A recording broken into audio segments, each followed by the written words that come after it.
Chapter of the VRAR Association. And we have two great CEOs with us, with CEO founders of Singaporean companies, but also touch many parts of the globe. And we're going to be exploring the XR landscape here in Singapore, and maybe even the contribution that it creates to the APAC region and the globe. So without further ado, let me introduce you to our speakers here. We have Gildas COLDEBOEUF. Did I say that right? He is the CEO of Manza Lab. Then we have Azhar Malik.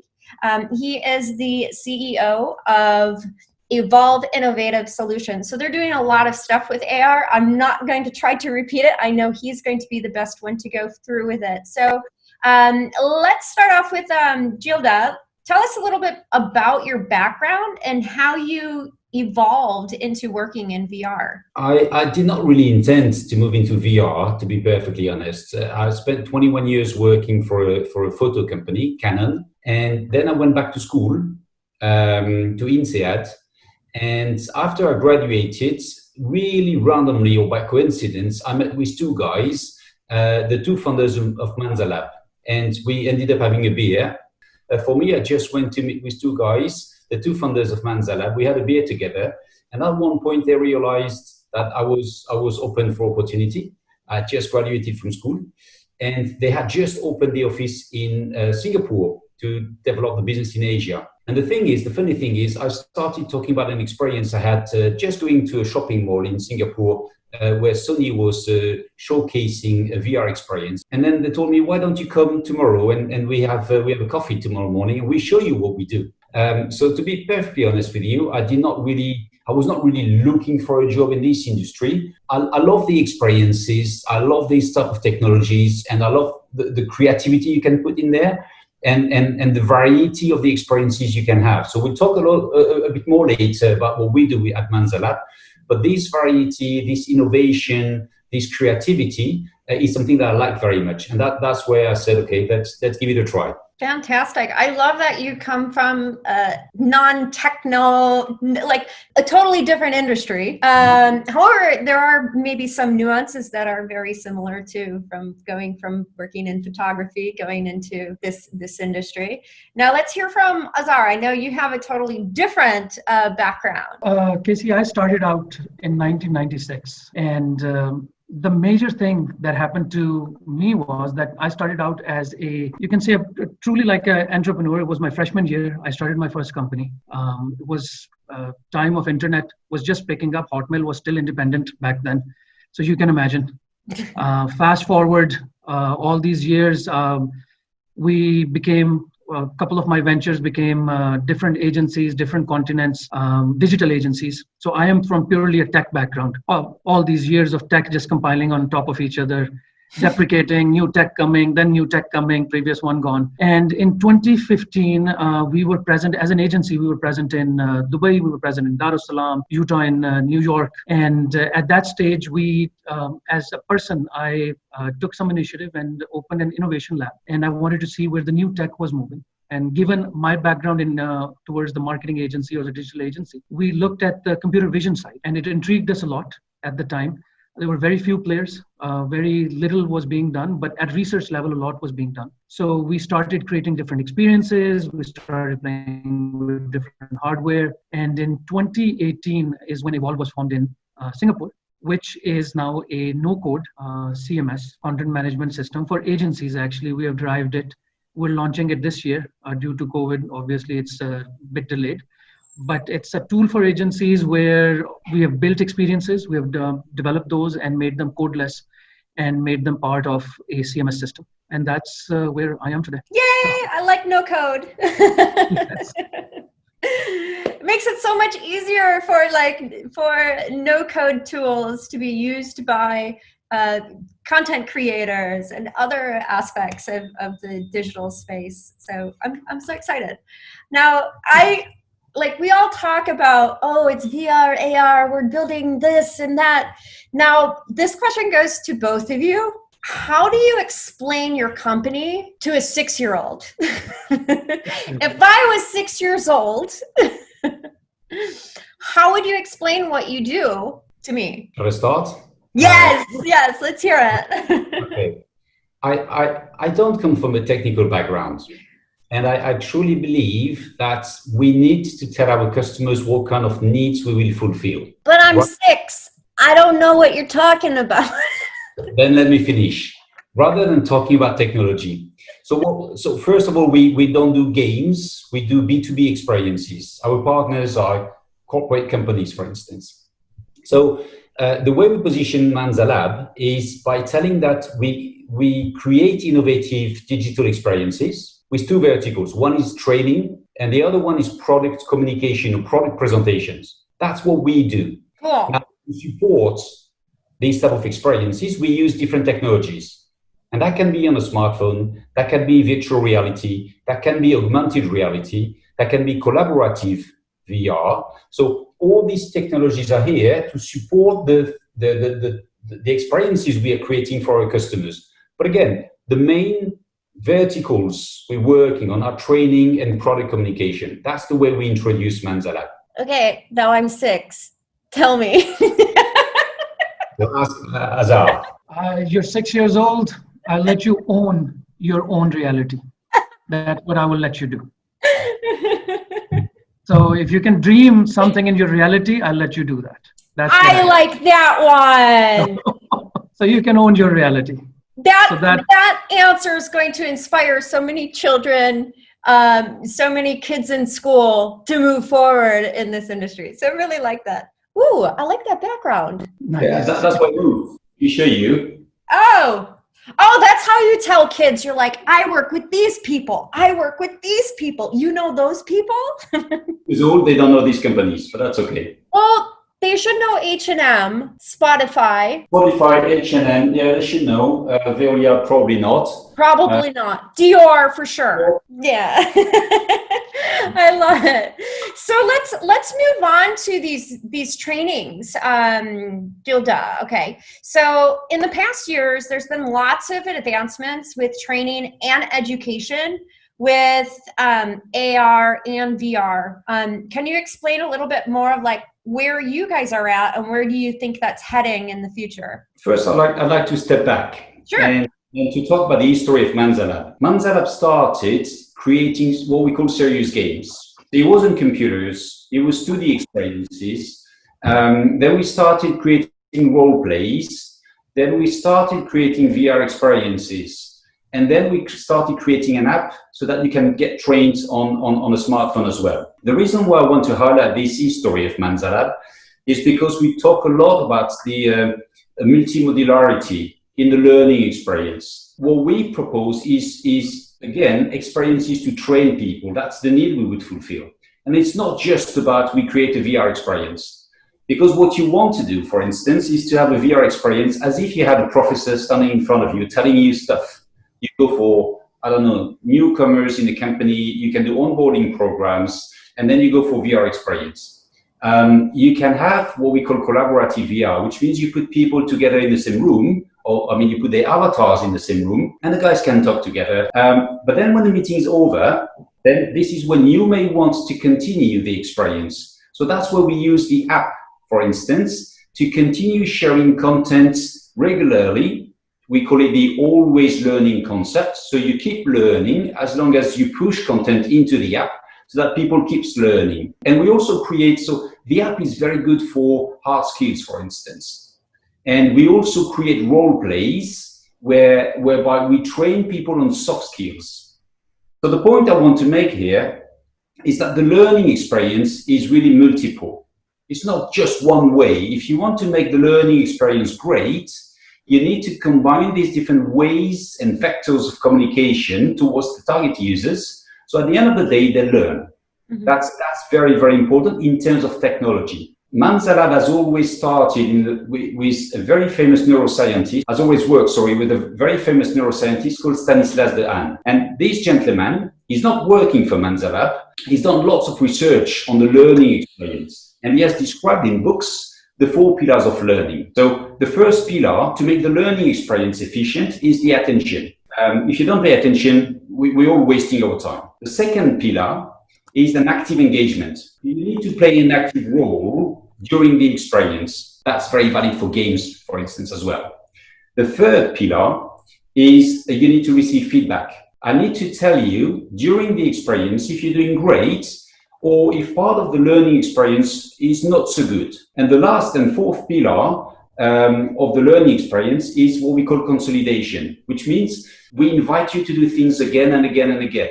What we do at Manzalab, we use the 4 pillars of learning experience to make it efficient and effective. And we push these experiences through different platforms or different technologies because you can reach different people in different period of time in a semester or in a year, for instance. Because the last thing I like to say is that you're not, as a customer, as a B2B customer, they do not want to buy a VR experience for the sake of buying a VR experience. They do not want to buy an app for the sake of buying an app.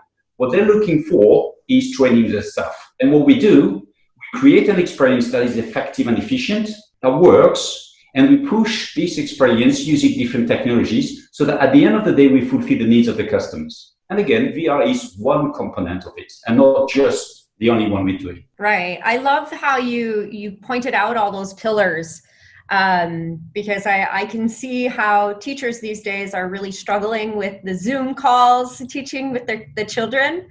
And what I notice, when you're in an immersive experience, you are 100% in that experience. You can't be checking messages. You have to take the stuff off just to take a drink of water. So that attention, you guys have really captured that at the level using the VR technology. So thanks for sharing your pillars. That's really interesting. Now I want to break it on over to Azhar. So I'm pretty interested in learning a little bit more of this geographic location. Like as you're in Pakistan and you hold offices all over about this. What are some of the observations in the sentiments across different markets when it comes to mixed reality? I know we spoke about this a little bit offline a little bit earlier, but I think it's really important for people around the globe to kind of understand what is happening in the different markets. And Azhar, you're probably the best person to talk on this because you're in so many different markets. Casie, I think the sentiment and adaptation is hardware driven. It also depends on how technically advanced or what kind of environment or which kind of metro you are in, and the buying power of the consumer. And because that buying power is dictating if they have experienced augmented reality or virtual reality on their devices, or en masse implementations. Now, one of the things I've noticed is that Middle East, we have seen the most adaptation as far as we are concerned. From B2B perspective, clients are very much open. The marketing teams are sitting down and they actually understand what they want to achieve. They have gone over that hurdle of, moving from traditional media, which is your two-dimensional video, up to video or commercials, and then moving into saying, listen, my consumers are coming in. I have done this in past. I've done this in past. Now I want to try something where my top of mind is going to stay. Mm-hmm. Propose something which is creative. And they don't want to talk about tech as much. And they're not afraid of the ROIs and the other numbers where they're thinking, okay, there's these numbers they have to produce to make X or Y. They're experimenting. So Middle East, I have seen that. Specifically Dubai, Abu Dhabi, Qatar, the projects that we have done, and the projects we're still doing in those, that's there. I have seen even in Pakistani market, which is one of the emerging markets, but from a per capita income standpoint or others, we're just like India. So Pakistan, India, Bangladesh, technically things, people are available that do the technical stuff, but the general public is not very technically savvy. But adaptations on non-device AR adaptations like AR broadcasting, those things have picked up in masses. Wow. So they have been utilized in events. They have been AR broadcasting in events, AR broadcasting in malls. So the more example that you see of AR is B2B or in events based, but broadcasting based. which is totally different tool set, totally different everything that we do day to day in XR environment or web environments. So that's big in these markets. Then I would say tourism. One of our biggest implementations to date, which is still underway, is in Africa. So Africa, tourism side of things are picking up. Governments are getting interested. So yeah, but when in Singapore, we have had a tough time, I'll be honest with you. Our working in Singapore, more like Gildas ROI, that if there is training, yes, it can be done this way, it can be cheaper, so there is an ROI, I'm going to do it. Compared to over-the-top, luxury-based implementations, clients back off from, as compared to Middle East or as compared to even Pakistan. So those things I have seen. Implementations in tourism, I have seen, but not at par with the rest of the world yet, even in tourism side. Things are picking up, companies are there. One of the biggest things that I have noticed is the buying power is there in Singapore. People actually do know what augmented reality is, as in masses. Virtual reality is picking up because of Razer and gaming and all the gaming culture. So people do understand that. It's just the implementation. I think the creative people with accessibility to hardware, that's the second thing. We have one of our biggest investments has been the hardware throughout. So government initiatives, if they can take that, and I think the education on marketing teams parts to showcase, which is I think a VRARGS initiative on our side, it should be that how are we showcasing and educating the end consumer, which are the marketing heads, marketing directors, campaign managers, account managers. When you go in, they're scared of costing. All of a sudden, something that could be done for X cost, they have X times 30 in their mind. And that's why they're not even entertaining ideas when the brainstorming is happening. And I've seen that with quite a few companies that we dealt with in Singapore. So yeah, sentiment is overall, globally, I will tell you, things have picked up, obviously, because everybody is now seeing the value that we've been preaching for last 2 or 3 years, and it's picking up. On e-commerce side, it's huge. I think if we are able to provide education to the end consumer, which in Gildas' case, my case, are B2B, if we're able to do that for companies at mass, we should be able to see a very good sentiment and a very good adaptation of actual cutting-edge technologies and actual experiences where creators are getting involved in creating things which are, which take or make use of multiple technologies. Because in order to create a experience, it's collaboration of many teams in augmented reality or in virtual reality, which technology to use, which design tools to use, what your user will be looking at. You speak to the activation agencies. And sorry, I'm blabbing about agencies because I come from an agency background. So I understand when these companies go out to agencies sit down and they talk. So an activation agency at Christmas is going to sit down now and they're going to talk that if I'm going to do this at Orchard, how many people can I turn in an activation case scenario per minute? So when it gets to the VR side, it's a longer turnover. You're doing 4 activations a minute. It's not viable anymore, dollar-wise. So they need to think outside the box. If we can go out, we can let them know about broadcast AR, the watchability excitement that comes from if the kids are doing something, their parents are recording, sharing, all those features, all of us, and some give takeaways, which can go in sort of an app, XR, or others. Obviously, companies will listen. I think it's putting all of these tech mumbo jumbo together in simplest, dumbing it down to the agency level, to a creator level is required. So people will think creativity, not technology. You take that, and I think adaptation in Singapore can be humongous because we have brands. The local FMCG brands are big. We order our groceries online even before COVID. So knowing how big the box is going to fit my pantry or not, how big the spices are going to be, XYZ, all of that. It's happening in US on winery board, and wineries are doing it on wine bottles, beer bottles. So you provide that information there. You can provide it on a cereal. Lego is doing it with a whole bunch. Hasbro is doing it with their toys.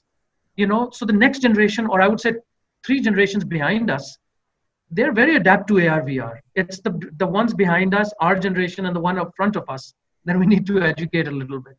So sentiment overall, I think education is required.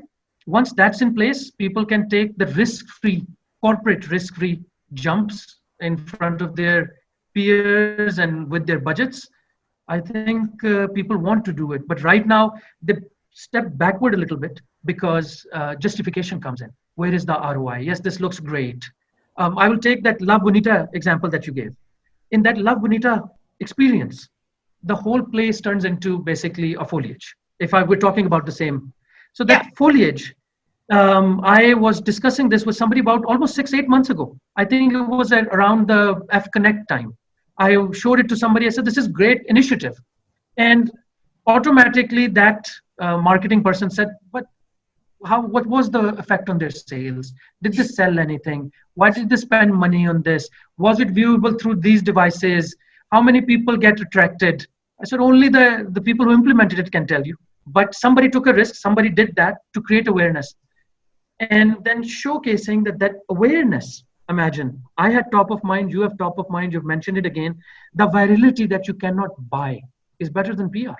So putting those into some sort of case studies, bringing them out and putting them in front of the C-level executives, that education side is, I think, will build out a lot of energy behind it. Right now, the sentiment is we're at about 30% yes, 70% asking those questions of ROI and everything else. Mm-hmm. But I would say with the Oculus Quest and some of the other hardware that we're expecting in next 18 months, I think that there's going to be a backlog once these things starts hitting, once people's devices have moved up. So overall, my sentiment is I'll tell you.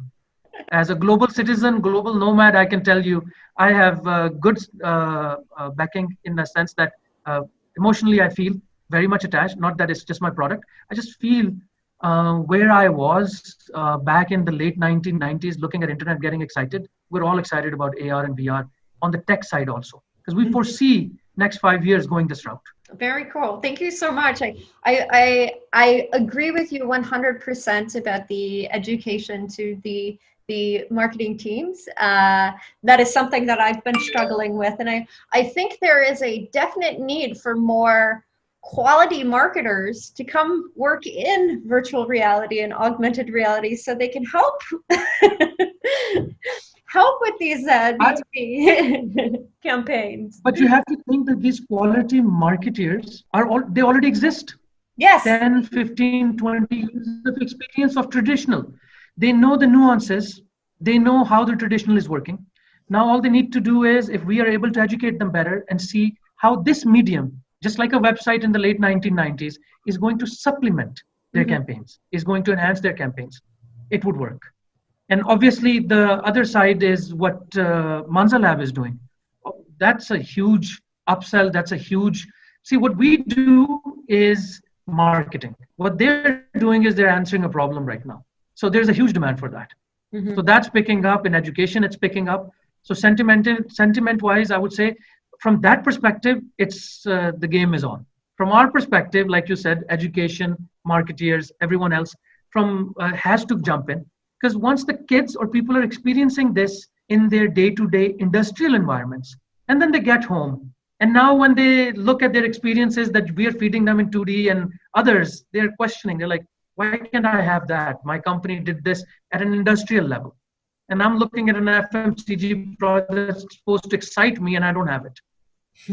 So, yeah.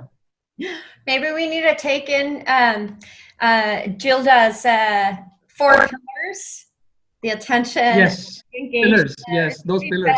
Feedback and consolidation, and use that as a way to express why we should be, or why the client should be using augmented reality. I will give you please. I'd like to add one thing to Azhar's comments. When we talk about good marketeers, I would say this is also a little bit cultural in terms of being or not being risk averse. Because surprisingly, VR is not new. Yep. You know, VR started in the mid-50s, right? And in fact, it's been ages. But technology has improved so much over the last few years that what you can get today has nothing to do with the perception of VR that we used to have, right? So now it's all about who is ready to take some risks and to do things in a different way. The good thing is, in some cases, you don't need to invest massive amount of money, right, to do these kind of activities. But the question is, who is willing to reserve or to allocate part of the marketing budget to do things, or training budget, to do things in a slightly different way and to give it a try? Because as Azhar said, if you think only in terms of ROI, you will look at the investment, you will see the benefit for your company. It may work very well, it may work so-so as well. So this is where you need to adjust and fine-tune the proposition you want to make for your company. And that's where you need people who are willing to take some risks. And this is where the cultural part kicks in. As Azhar said, in Middle East, they may be more eager to take risks, to give it a try for new technologies. In Singapore, I'm not so sure. If you go to Japan, I'm not so sure, right? So, and I try to be politically correct there. So they are not the countries where they will go for something totally new and feel like, let's give it a try. Small try. If I lose small. If I win, then I will duplicate and I will make it bigger. Or at least if I lose, I never lose, because I will learn from the experience. I'd like to add here, to give you an example of one of our clients we just took live before all the shutdowns happened in February in Dubai. We had a task of dealing with a very high-end oud, which is perfume, basically the pure perfume manufacturers. Hindal Oud is the company's name, and they wanted to actually attract kids. Now, oud is a very Middle Eastern perfume, starts at about $1,000 plus for the bottle and so on and so forth. And they were facing this from marketing perspective, that how can they or the parents bring their kids to the stores and start introducing them to the perfumes. So a lot of work was non-tech. Their teams came up with ideas, our teams came up with ideas, we came up with a whole script, a short movie of sacrifices that parents make throughout. Once, before they get married, what kind of facilities they have, then they get married, they have the kids, the expenses go down.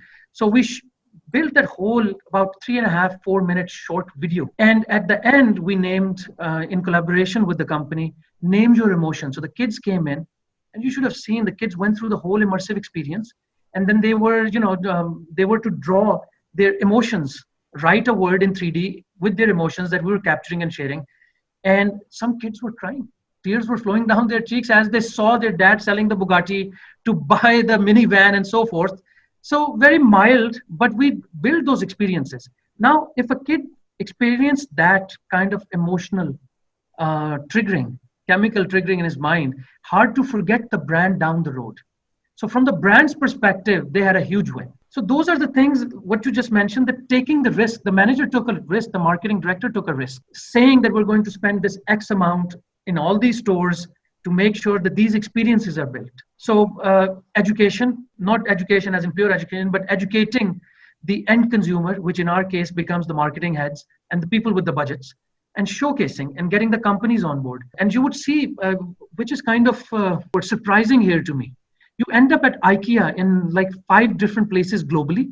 They have their AR rooms ready. You go through the AR rooms, you pick your furniture, you throw it in, you figure it out. And this is not new. This, I'm talking 2 years old. Mm-hmm. You end up in places like, let's say New York, in Macy's. And Macy's has a huge furniture implementation that they started small, like you mentioned, and then they have grown it into all of their stores.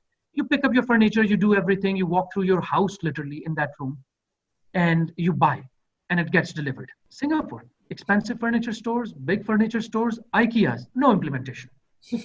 IKEA owns the tech and no implementation, which is just mind-boggling to me. Like it's single companies, still the same corporate. They've seen the ROIs, but it's not implemented in Singapore. So, a lot of, I think, education, and it's not like the Asian mindset actually doesn't want to experience it. Asian mindset wants to experience it because the moment they experience it, they love it. But for some odd reason, it's not implemented. And I think it boils down to getting to the companies and educating on budgets. And here's the example I gave you of IKEA. They own the software. It's their internal build. So again, they own that. They've been pioneers on the furniture, 3D, decimated 3D assets and everything else. And still in Singapore, we don't see an implementation in AR or VR or XR. at retail level. At app level, obviously, because the app is available globally. All right, that brings up a really interesting conversation of how it makes Singapore a little bit unique on how we can build this amazing technology, great teams, have access to all these resources, and maybe have to do business outside of Singapore. So I know that is your case for sure. Azhar, Gildas, do you have that come across your plate where you're getting more business outside of Singapore, but because you were in Singapore, you have the access to the rest of Southeast Asia? No, I mean, Manzalab is a French company. Mm-hmm. So the headquarters is in Paris, in France. And historically, Manzalab is 10 years old. So we created the company, I mean, the two founders set up the company in 2010, based in France. And only in 2017, they decided to come to Singapore, right? So what's interesting to see today is the difference between the perception of VR or new technology in Europe or in France in particular versus Singapore.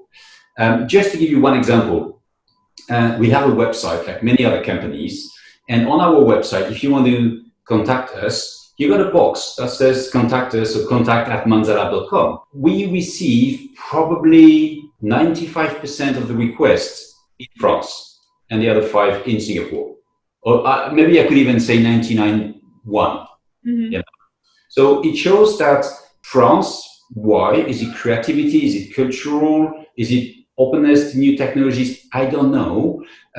Is it because you got lots of headquarters who've got probably bigger budgets compared to, because bigger companies on the scale of France compared to companies in Singapore? I don't know, but there's far more demand there. So that's the difference we see there.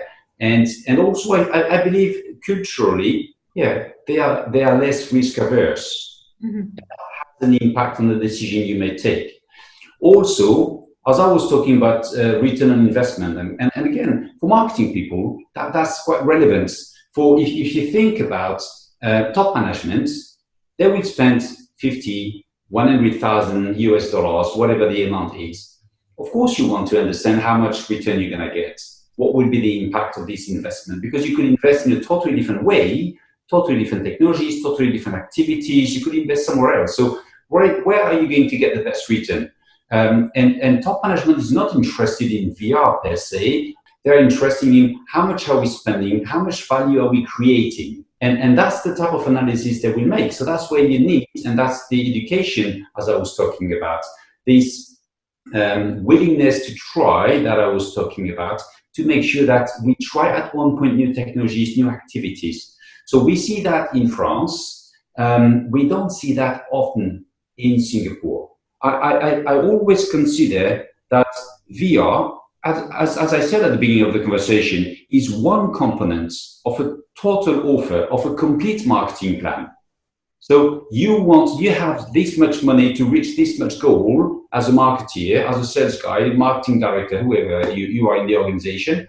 So how do you spend your money? What kind of activities do you create or do you prepare for your consumers, for instance? And that is embedded into an overall plan. And that's where you need to look at a bigger picture, at the big picture, let's say, in terms of activities you put in place and in terms of investment you're gonna make. Within this big picture, are you only going to go the traditional way, or are you going to try new and maybe innovative ways? And that's where the question lies for me. Yeah, that is the big question that you need to raise. Do you want to stay with what you were doing, or do you want to try something new? Now, we were talking a little bit earlier about some of the government support for companies that are willing to invest in immersive technologies, VR, AR. So, Azhar, have you had any experience with this? I know from our end, we are not considered a solution provider, so we cannot help our clients take advantage of these grants and support. So do you have any experience with this? We haven't explored them specifically for our industry. As far as the VC side or money is concerned, I have seen that there is a lot of investment. It has helped us and will help us in future from a different angle. There's a lot of investment that has gone into gaming per se. And one of the biggest things in gaming is the asset creation, which is required on the augmented side, which is required on the virtual side. So all of that asset, when I say asset, I mean the human resource asset that, SUTD or the others, NTUs of the Singapore have been producing for last good 20 years now. There's a lot of money that the government has invested in that specific vertical. So that we have seen as artists being available, as tool users being available, which are very in tune with developing on, let's say, blenders of the world and ZBrushes and so on and so forth for 3D assets. So that is one thing that we have experienced, we have taken advantage of. Direct financial input. VCs are also at the same question that a marketeer is asking. Why would somebody take your product? What would they gain out of it? What is the stickiness of it? If you have a SaaS-based, software as a service-based product, how long is your churn or attrition rate? So all those questions VCs are asking. And I think we waited till this year because market was not ready to go in and devalue yourself. Fortunately, we could wait because we are a self-funded company and have been in business quite a long time. But for startups, for Singaporean startups, there is a lot of funds available. A lot of investments are available. There are deep tech funds which are being run and vetted out. And if the presentations are made right for an initial setup at the seed level, those are available. So Entrepreneur SG is one of them. So, all of those, if you take advantage of those up to 100,000 grants, yes, for the startups, there are programs available.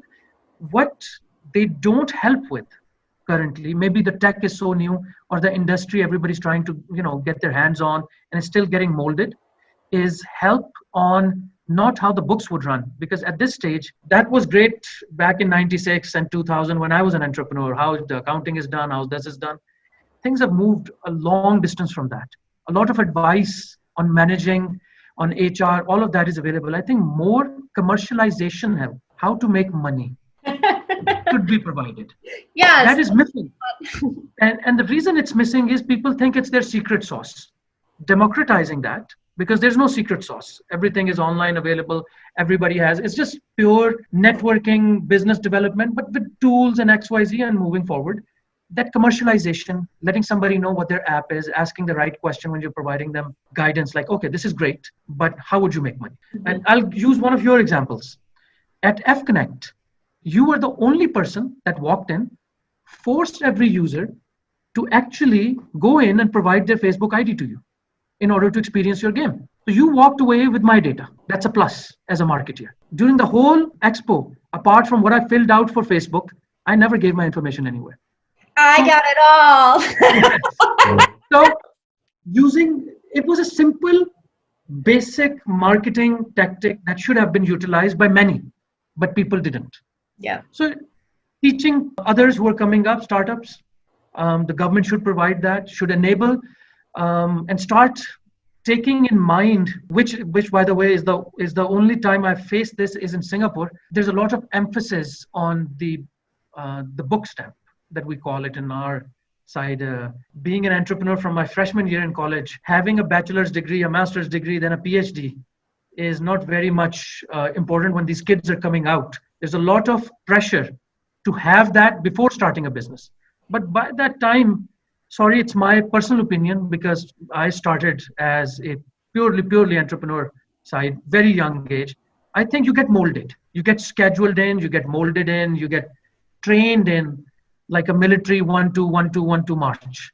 And then it's very hard to break that mold. Mm-hmm. So new methods, the Finland, Sweden, all of these, the new education methodologies should be implemented and focus and stress should be taken away. And the new STEM-based methods as we grow, even for startups, teaching somebody how agile development works with Lego is a lot easier than I give him a book with a lot of drawings and a lot of, jargon. Mm-hmm. So those things need to be implemented. Singapore is good with that because bit of infrastructure does exist. But coming back to our side, that AR, VR side, putting that all together, I think dumbing down the tech somehow can help. And it is what is missing from government side, from others, creation of committees or, pretty much like a team to monitor it at a government level even. To pursue is missing. And if we can have government backings, just like they did with the gaming side 10 years ago, 15 years ago in Singapore, if we can have the same side, we can do wonders. And I'll give you an example. We own a couple of rigs, photogrammetry, when you're doing character design.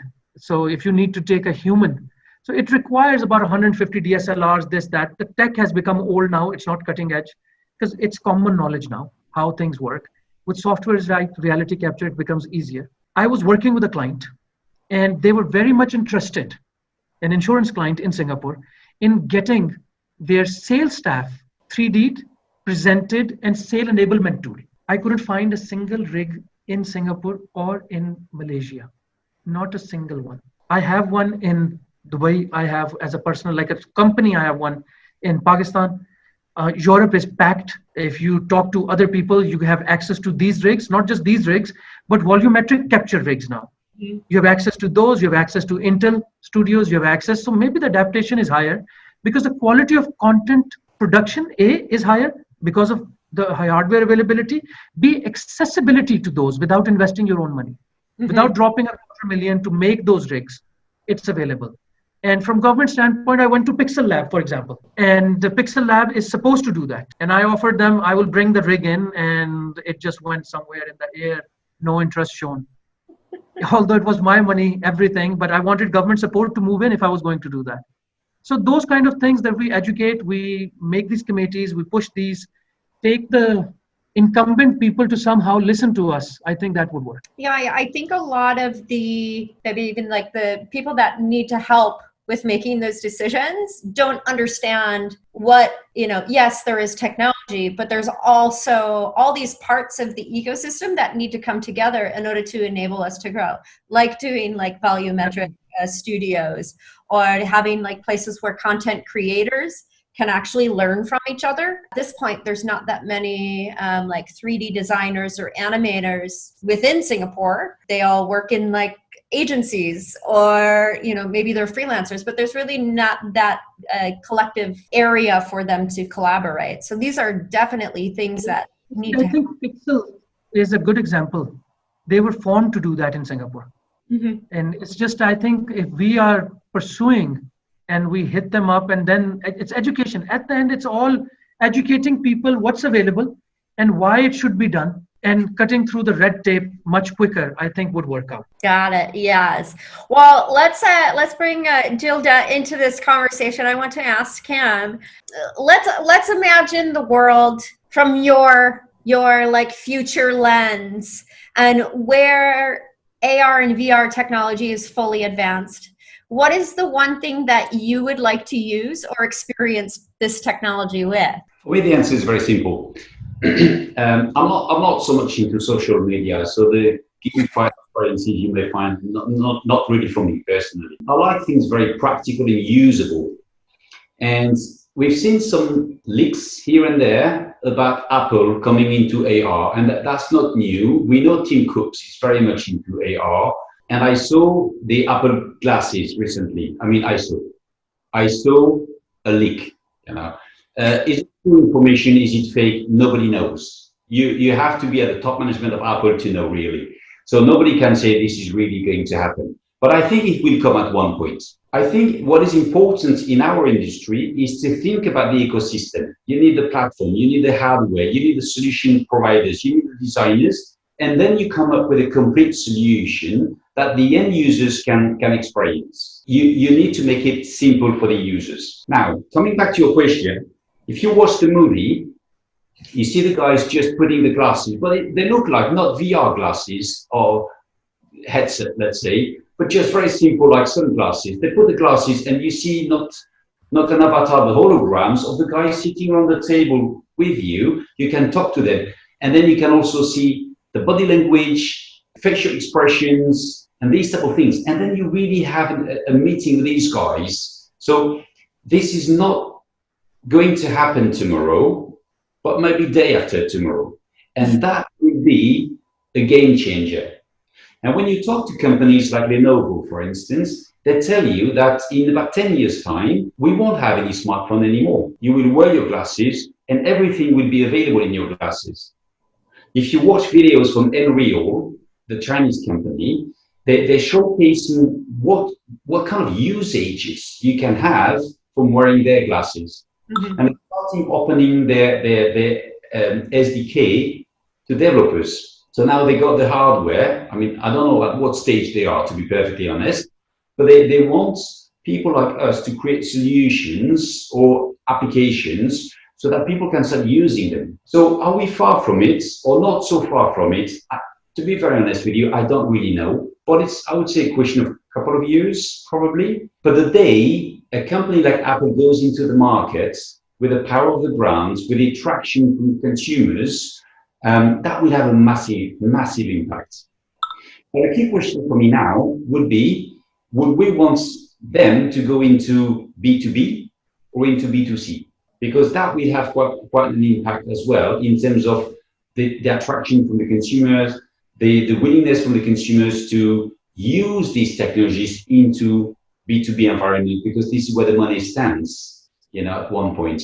For consumers, if we stick only to games, there is a lot of money to be made in games, in the gaming industry, definitely, especially these days, by the way. But yeah, I think both sides of the industries, or both pillars in these industries, would need to be taken care of to make sure that everybody can go on and make good business as well. So, same question for you.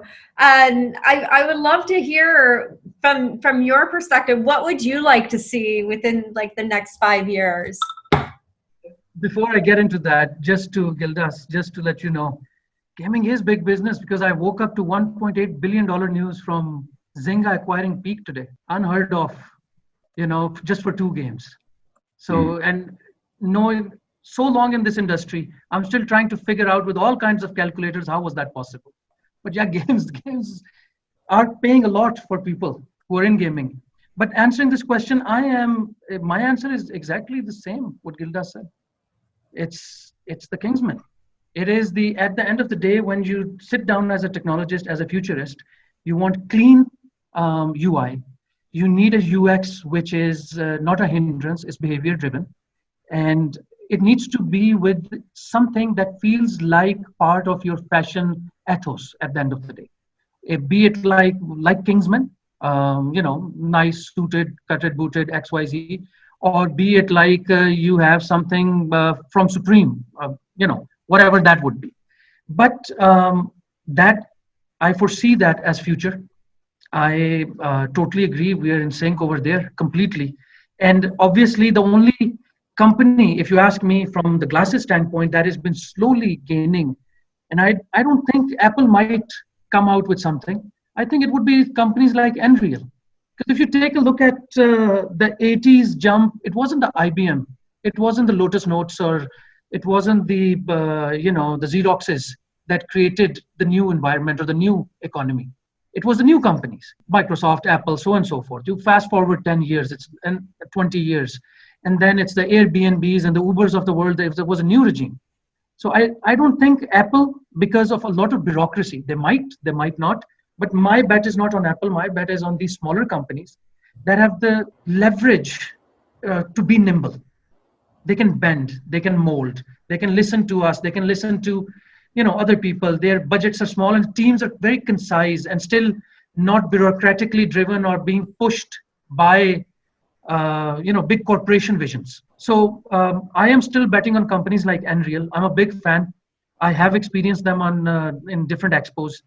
And obviously they're very, very close. Like you feel like you're wearing an Oakley, not Kingsman, but at least you're wearing like Webby Parkers, but you have your Oakleys on like you're going to a sports baseball game. So they're almost there. But tech, as in chip, the sockets on chip side of the thing is not there yet. Processing power is still increasing. So with Oculus Quest, we saw that what we're looking for can be done. And what Gildas just mentioned on the ML side of things of AR, VR. So we've been talking a lot about these platforms, like what Google is doing or they're launching. And the consumer only knows about these platforms. What the consumer doesn't know, which is in our case is us. Sometimes when you get knee deep into research, you find out it's the ML and AI which is driving it. A lot of them are using the same algorithms, same models, same segmentation models. I think the latest machine learning models from TensorFlow have dropped down to like 1 MB on device. So processing power is also coming down.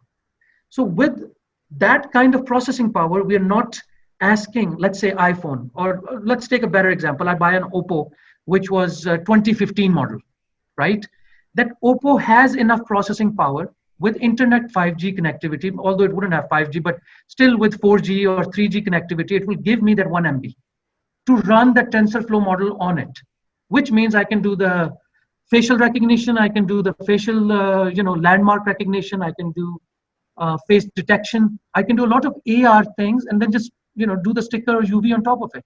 So technically, without boring you guys, with the mumbo jumbo, but technically things software-wise are becoming smaller. The software footprint is becoming smaller. The hardware processing, Moore's law, is doubling every 6 months now, not even 18 months.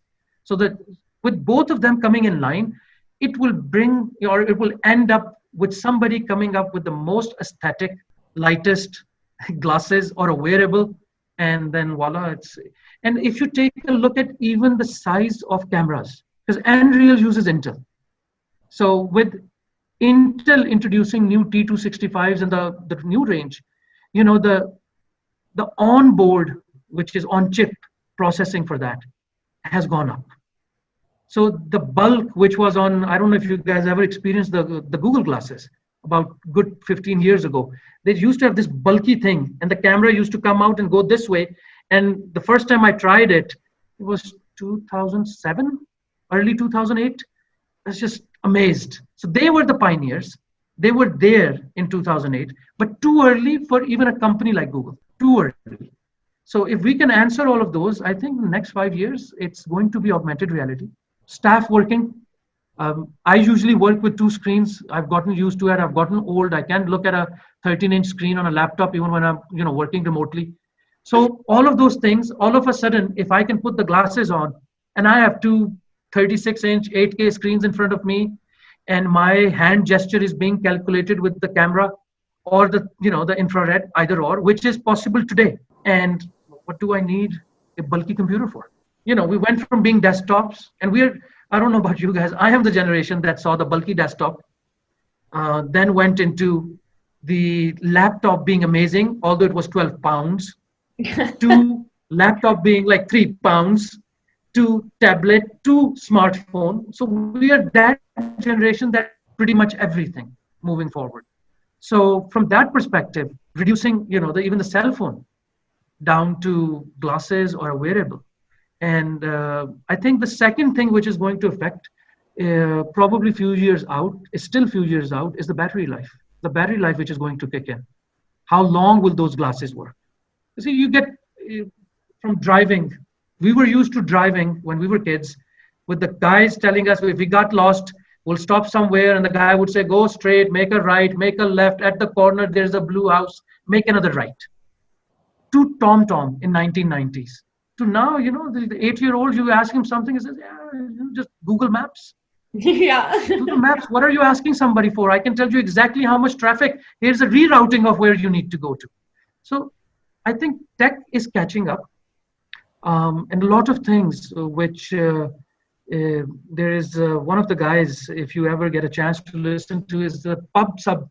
There's a PubNub company called PubNub. Their CEO mentions a lot about Hollywood OS. So Hollywood has an operating system. So we saw in Minority Reports, this swiping. This swiping we dusted in 2016, 2017. We were all doing swiping in, just standing in front of our own screens and magic mirrors and doing the swiping and gesture control. So we're catching up with the Hollywood operating system. It used to be ahead of us. Now you see the same things that we see in daily life in Hollywood movies. There's nothing catchy. Yeah. So it tells us 2 things. Those creative people have moved to the tech people. Now they need to move to the marketing side, and I think we're going to start getting this collaboration. Because broadcast, like Gildas mentioned, VR is from 1950s. I'll tell you, when we were doing hardcore HTML coding in mid-1990s, there was a markup language for VR. It was called VRML. So people have been experimenting, but right now we have gotten to a stage where we've finally been able to. So tech is catching up. Whatever somebody's flavor is, they will be experiencing that, and we will get more used to it as every day. Won't be able to live without it. Probably in 10 years, we can't live without our cell phones. Imagine 2008, first bulky iPhone. I don't know if how many people remember it. It was like £3 for an iPhone. Until the 3S came out, holding an iPhone. It was like you're holding a brick till 2010. So 10 years fast forward, So from that perspective, 10 years from now, 5 years from now, I think Ready Player One is going to become a basic reality. Probably in 3 to 4 years on that case scenario, because tech is already there. Yeah, I love it. I think one of the most eye-opening thing when I talk to other agencies about AR, I'm like, all of the people that you're trying to reach are already playing with AR. They just don't even know what it's called. Like they've been playing with it for years and they don't know what it's called. So that's really really funny when I tell them that. They're like, yeah, you're right. Yeah. So I guess we're going to round out that's been an hour, you guys. So wow, that was yeah. So, I just want to give you both an opportunity to maybe say a couple of closing thoughts about like where you are headed or what you would like to see and how people can connect with you. So Azhar, how about you go first this time? Sorry? Oh, I said, why don't you give us a couple of closing words and tell people how they can reach out to you, if you want that. I don't know. So Azhar, I'll have you go first. You see, what I'm looking as an individual is democratization of AR VR. We hear a lot about the big five, the big fours in all different industries. And we have ours also. We got the Google, the Facebook, the Oculuses, and in the hardware, in the software. But what I would like to see is the creativity back to smaller, more nimble agencies, democratization of it, bringing the cost down. So people cannot or should not think about the cost of doing things, but would rather it's as simple as, today that we're making websites with Square or Shopify or stuff like that. We should be able to do the same thing with AR, VR campaigns, experiences. Marketeers can put their marketing hats on. They can put their engagement hats on and see how consumers can be engaged, how consumers can be looked after or provided service to in all different aspects. So my main thing that I would like to see in next few years is democratization of augmented reality and virtual reality, both of them. And obviously my links are available, I think, on LinkedIn and others. The company name is Evolve Innovative Solutions. EvolveAR.io is our headless CMS. In jargonless language, what that means is when we launch it, you should be able to do a lot of web-based experiences, cosmetic-based experiences, a lot of app-based experiences, just point, click, drag, drop, and be happy. That's what we're looking at. Beautiful. Gildas. Yeah, just I'd like to come back to what I said at the beginning in terms of experience we provide to the customers. Again, B2B customers. We created experiences, and we have a few business cases on that where we talk about collaborative VR, which means to bring people together in one virtual environment using their avatars, and then you train people. That's a solution we call TeamU. Like we meet, but we're the other way around, right? So TeamU VR. So we got TeamU VR on one hand and TeamU mobile on the other end, and we're gonna bring these two together, and that's our roadmap for the second half that we call the convergence, where these two technologies will converge so that you start the experience one way and then you continue the same experience in a different way. So that's what we're talking a lot about these days. So we're using our technologies and our creativity to make the experience great for the users. So yeah, we would be more than happy to be in contact with companies. For us, it's very simple. You go on our website. It's Manzala. www.manzala.com. We are so creative that we talk and work with so many different companies in different industries, so that we would be more than happy to talk about many business cases. Awesome. Thank you. Again, guys, thank you so much. For those of you who are watching and you do want to get in contact, now you know how to.